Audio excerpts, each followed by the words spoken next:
Hello दोस्तों, नमस्कार। स्वागत है आपका अपने चैनल इमेजिनरी रोड्स में। आशा करता हूँ आप सब लोग बेहतर होंगे और बेहतर होते जा रहे होंगे। दोस्तों, आज है कई जगह भ्रांति भी है, कई जगह सही भी है। जैसे आज है कृष्ण पक्ष की द्वितीया तिथि, जेठ मास की।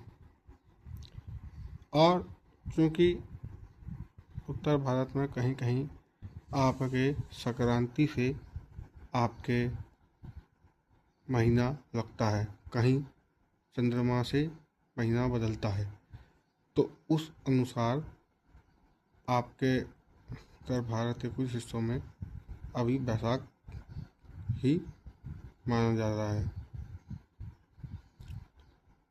और ऐसा क्या माना जा रहा है, मतलब जेठ लग गया है लेकिन आपके बैसाखी माना जा रहा है। और नीचे आपके जेठ लग गया है। तो दोस्तों, जेठ पक्ष की द्वितीया तिथि को आपके नरक जयंती होती है। आप समस्त देशवासियों को नरक जयंती की बहुत बहुत शुभकामनाएं। जैसे कि आप सभी को पता है, बचपन से आप लोगों ने देखा होगा, और आज भी अगर धार्मिक धारावाहिक अगर आते हैं तो उसमें भी नारद जी को श्रीमन नारायण करते हुए ही दिखाया जाता है। वो एक आपके प्रसार करता है, प्रेषक हैं भगवान के, जो कि उनका ज्ञान, उनकी बातें नीचे आपके इस धरती पर, पाताल में, आकाश में सभी को देते हैं। वो ज्ञान के भंडार हैं, संगीतज्ञ हैं, विद्वता हैं, ज्योतिषाचार्य हैं, कई चीज़ों का उन्हें ज्ञान है। उनके हाथ में जो वीणा है, वो वीणा आपके, उस वीणा का नाम महती है। और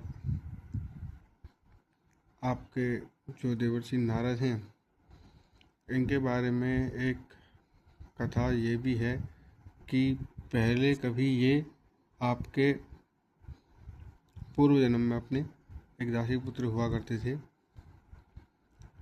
और उनके वहाँ अधिक मास में, चतुर्मास में आपके कुछ साधुजन आए, उनके यहाँ भोजन कर गए। अब भोजन करने के तत्पश्चात उनका बचा हुआ शेष जो बचा था प्रसाद उन्होंने ग्रहण करा। प्रसाद ग्रहण करने के तत्पश्चात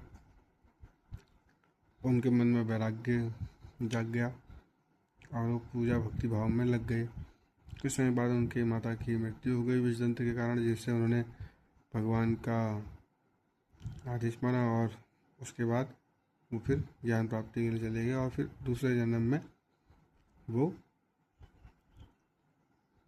भगवान के पार्षद बने, क्योंकि उनको पूर्व जन्म में उनको भगवान से वरदान मिला था, तुम मेरे पार्षद बनोगे।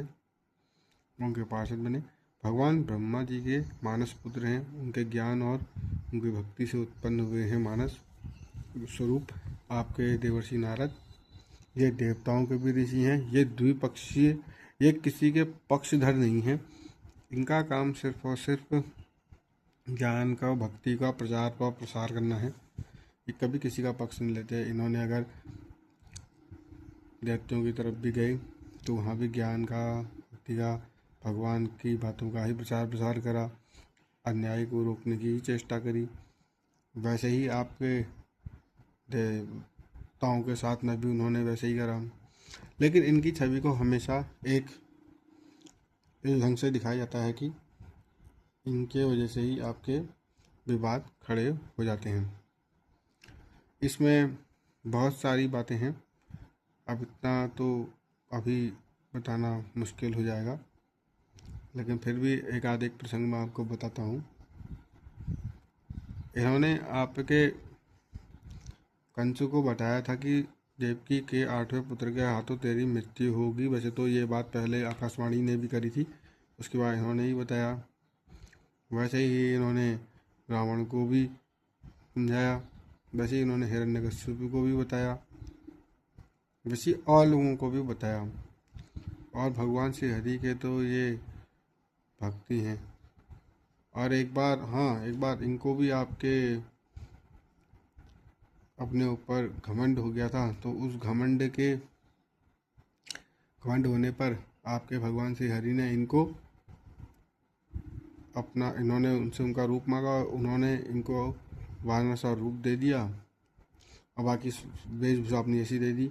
और फिर ये गए, जिस स्त्री से इन्हें प्रेम हुआ था उसके पास में गए, उसने उनकी जगह नारायण को ही चुन लिया। तो इन्होंने उनको श्राप दे दिया कि तुम्हें जो चेहरा तुमने मुझे दिया है, यही चेहरे की मदद से तुम युद्ध लड़ोगे।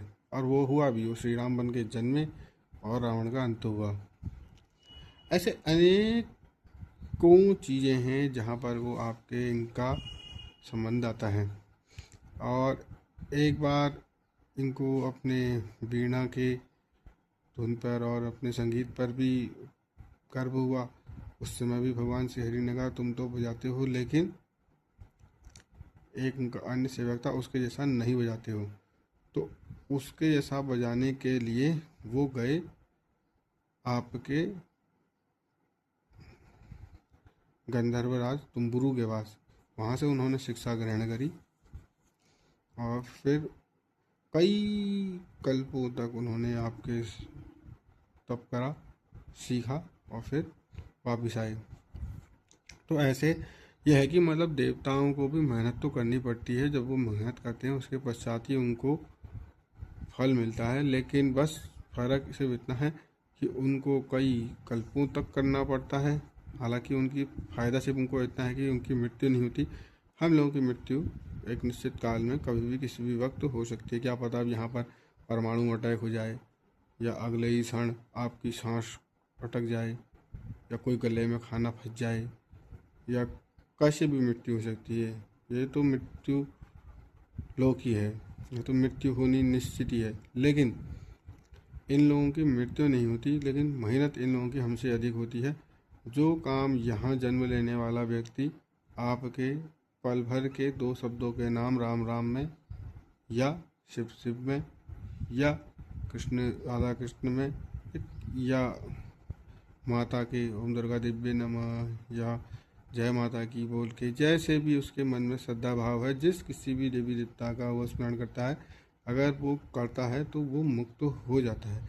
यही ज्ञान और यही भक्ति और यही बात का प्रचार और प्रसार करने के लिए भगवान के दूत बनकर आते हैं देवर्षि नारद, जो देवताओं में भी श्रेष्ठ कहे जाते हैं और सर्व जगह सर्वत्र पूजनीय हैं।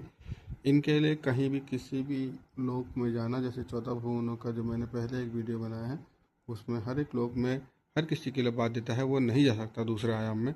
लेकिन इनके लिए ऐसी कोई बाध्यता नहीं है, ये कहीं भी जा सकते हैं।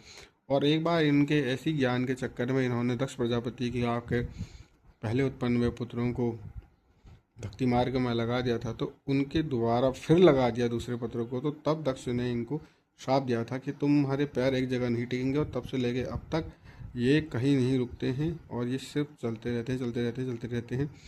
इन्होंने हिरण्यकश्यप के बेटे प्रहलाद को और आपके ध्रुव को, इन दोनों को महामंत्र भी इन्होंने ही दिया था। एक को ओम नमो भगवते वासुदेवाय और एक को ओम नमो नारायणाय। एक को 8 मंत्र, एक को 12 मंत्र। ओम नमो भगवते वासुदेवाय 12 मंत्र है, ओम नमो नारायणाय या 8 मंत्र है। तो ये दोनों मंत्र इनके द्वारा ही दिए गए हैं और दोनों को आपके उच्च गति इन्होंने दिलाई है। और ऐसे ही आपके इन्होंने सभी मानवों के लिए भी कल्याण करा है। हर किसी मानवों के लिए पहले से आपने अगर देखा हो तो ये आते रहते थे पृथ्वी लोक पे, और अभी भी आते जाते हैं।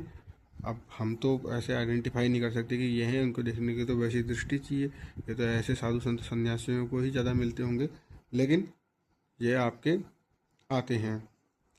और इन्होंने आपके एक ऐसे प्रश्न करे, ऐसे एक राजा के प्रश्नों का उत्तर दिया कि राजा इनसे प्रसन्न हुआ, उसने इनको स्वर्ण सब कुछ दिया। और आपके इन्होंने कहा इसको तो अभी अपने पास ही रख, मैं फिर आता हूँ। फिर ये ढूंढने के लिए गए अपने प्रश्नों के जवाब। इन्होंने फिर दोबारा पूरे विश्व में 12 प्रश्न करे, वो 12 प्रश्नों का उत्तर कोई नहीं दे पाया। फिर हिमालय की तलहटी पर आपके 400 योजन 100 योजन में फैले हुए एक गाँव में वहाँ के ब्राह्मणों में भी सबसे छोटे बालक ने, एक 5 वर्षीय बालक ने इनको तृप्त करा। तो उनको लेकर ये आए महाराज स्वामी कार्तिकेय की कृपा से एक गुप्त द्वार से, जो कि हिमालय में है। और वहाँ से फिर ये दक्षिण में आपके गए और वहाँ उन्होंने वो भूमि, वो सब कुछ दिया उनको, ज़मीन, सोना, ज्ञान। वहीं कपिल मुनि भी आए, उन्होंने भी उनसे कुछ ब्राह्मण मांगे और ऐसी जगह पर स्थापित करके सभी ब्राह्मणों को मजबूत बना दिया। तो देवर्षि नारद ने तो आपके आज तक सिर्फ और सिर्फ आपके लोक कल्याण का ही कार्य करा है। अब आज के समय में इनको की तुलना होती है आज के मीडिया से। एक ढंग से अगर कहा जाए तो हाँ, कुछ हद तक ऐसा कहा जा सकता है कि संदेश वाहक, एक डाकिया कहें या मीडिया कहें उस समय का, या कुछ भी कह सकते हैं, भक्ति भाव के का प्रसार प्रसार करने वाले भी कह सकते हैं। तो ये इनका कार्य था। लेकिन अब लोग बाग आजकल की जो मीडिया है उससे आपके करते हैं। अब करने वाले तो कुछ भी कह सकते हैं, लेकिन असल में ये ब्रह्मवेत्ताओं में श्रेष्ठ हैं।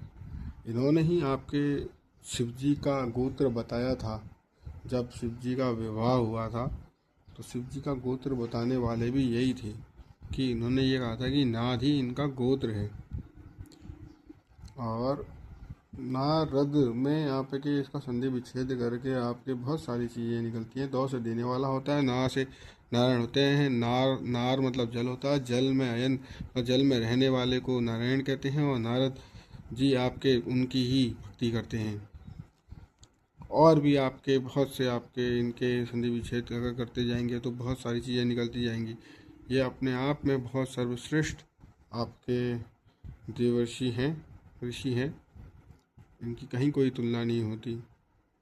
इन्होंने आपके प्रहलाद को तो गर्भ में ही सारी आपको शिक्षा दे दी थी और उसके मन में ऐसा भाव बैठा कि वो कितना बड़ा बना। परसों ही आपकी नरसिंह जयंती थी, उस पर मैंने वीडियो डाला, उसमें आपको पता चला होगा। और वैसे ही मैंने एक ध्रुव के ऊपर भी एक पहले बनाया था, अटल सत्य ध्रुव। तो वो ध्रुव को भी इन्होंने ही जब मंत्र दिया था तो ध्रुव ने भी आपके भगवान विष्णु को धरती पर बुला दिया था। तो देवर्षि नारद जी ने तो बहुतों को ज्ञान दिया है। भगवान करे हमें भी सद्बुद्धि और ज्ञान दें और हमारे जीवन को भी आगे अच्छा बनाएं। इसी आशा के साथ देवर्षि नारद जी के प्रकटोत्सव पे उनको प्रणाम करते हुए मैं ये वीडियो की चर्चा को समाप्त करने से पहले आपको एक चीज़ और बता देता हूँ कि देखिए, देवर्षि नारद की महानता इस कदर है कि 18 पुराणों में एक पुराण इनके नाम से आता है, जो कि नारद पुराण कहा जाता है। जिसमें कि मेरे को जहाँ तक ध्यान है, मेरे ख्याल से शायद 9000 श्लोक हैं। तो वो आपके छठे नंबर का पुराण है या सातवें नंबर का, छठे या सातवें नंबर का पुराण है। छठे नंबर का पुराण कहा जाता है, लेकिन मेरे को जो क्रम याद है उसमें सातवें नंबर में है। लेकिन वैसे अगर आप सर्च करेंगे तो आपको छठे नंबर में ही मिलेगा, जिसमें आपके भगवान की पूजा पाठ कैसे करनी है, कैसे भक्ति का प्रचार प्रसार करना है, ये सब उसमें दिया गया है। और इसी से जुड़ी भी एक और चीज़ है कि इनके द्वारा अपने द्वारा स्वरचित एक नारद भक्ति सूत्र भी है, जिसमें भी यही सब मेंशन है कि कैसे करके आपको क्या करना है। इन्होंने ही वेद व्यास को आपके ये श्रीमद् भागवत, श्री महाभारत और ये सब लिखने के लिए प्रेरित करा। वाल्मीकि को रामायण लिखने के लिए प्रेरित करा और कई जनों को इन्होंने आपके ज्ञान प्रचार और प्रसार करके उनका जीवन सुधारा है। भगवान करे ऐसा ही हम पर और आप सब पर ये कृपा हो। जय हो, जय श्री हरि, जय हो श्रीमन नारायण नारायण नारायण, जय हो नारद जी। ओम नारदाय नमः। ओम नारदाय नमः, ओम नारदाय नमः। जय हिंद, जय भारत, हर हर महादेव।